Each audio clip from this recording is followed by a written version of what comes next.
ಇದೇ ಚರಣ ಅಂಬಿಗರ ಚರಣವರಿಗೆ ಈಗ ವಿಠಲ ಎರಳಿಸಿ ಅವರಿಗೆ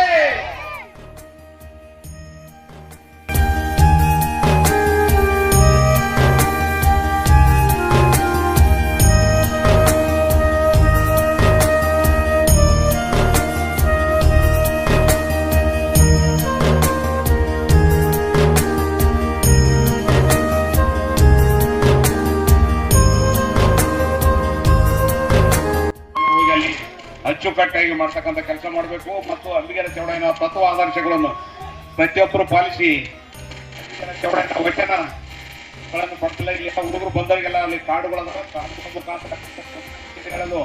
ಹುಡುಗರಿಗೆ ಒಬ್ಬೊಬ್ಬರಿಗೆ ಒಂದು 5 ಜನಕ ಸೆಲೆಕ್ಟ್ ಮಾಡ್ರಿ. ಅವ್ರು ಯಾರು ಸೆಲೆಕ್ಟ್ ಮಾಡ್ತಾರ ಅವ್ರಿಗೆ ಯಾಕಂದ್ರೆ ಟೇಪ್ ಹಚ್ಚಿ ಅದು ಡಿಜೆ ಹಚ್ಚಿ ಕುಣದನ್ನ ಬಂದ್ ಮಾಡಬೇಕು. ಬಹಳಷ್ಟು ಚೌಡಯ್ಯನ ತತ್ವ ಸಿದ್ಧಾಂತ ಬಹಳಷ್ಟು ಮಂದಿ ಗೊತ್ತಿಲ್ಲ. ಸುಮ್ಮನೆ ಮಾಡೋದು, ಯಾರ ಮನೆಗೆ ಹೋಗೋದು, ಖುಷಿ ಮಾಡ್ತಕ್ಕಂಥದ್ದು ಬಹಳಷ್ಟು ಕಡೆ ಹೆಚ್ಚಾಗ್ಲಾಗತ್ತದ. ಅದು ಚೌಡಯ್ಯಗೆ ಅಗೌರವ ಮಾಡ್ದಂಗ. ಪೂಜೆ ಗೀಜೆ ಮಾಡಿಸಿ ಒಂದು 5 ಜನಕ್ಕೆ ವಚನ ಯಾರು ಹೇಳ್ತಾರೆ ಹುಡುಗರಿಗೆ ಅವ್ರನ್ನ ಸೆಲೆಕ್ಟ್ ಮಾಡ್ರಿ, ಅವ್ರಿಗೆ ಸನ್ಮಾನ ಮಾಡ್ರಿ. ಆ ಹುಡುಗರು ನೋಡಿ ಇನ್ನೊಬ್ರು ಹುಡುಗರು ಕಲಿತಾವ. ಒಂದು ಸಲ ಹುಡುಗರು ಬಾಯ್ಪಟ್ಟು ಮಾಡಿದ್ರಂದ್ರೆ ಪೂರ್ಣ ಸೈವರಿಗೆ ಆ ವಚನ ಅವ್ರ ತಲೆಯಲ್ಲಿ ಇರ್ತದ. ಹಂಗಾಗಿ ಎಲ್ಲ ಬೇರೆ ಸಮುದಾಯದ ಯಾರು ಮುಖಂಡರು ಬಂದ್ರೆ ಅವ್ರಿಗೆ ಸನ್ಮಾನ ಮಾಡ್ತಕ್ಕಂಥ ಕೆಲಸ ಮಾಡ್ರಿ. ಶೀಘ್ರದಲ್ಲೇ ಮುಂದಿನ ದಿವಸದಲ್ಲಿ ಇಲ್ಲಿ ಒಳ್ಳೆ ಕಾರ್ಯಕ್ರಮ ಮಾಡೋದಕ್ಕಂತ ವ್ಯವಸ್ಥೆಗೆ ಮಾಡೋಣ. ಅದು ಹೇಳೋಣ ಬೇರೆ ಆಗ್ತದ ಹೇಳೋದಲ್ಲ, ಸಮಯ ಬಹಳ ಹತ್ರ ಅದ ಅಲ್ಲಿ.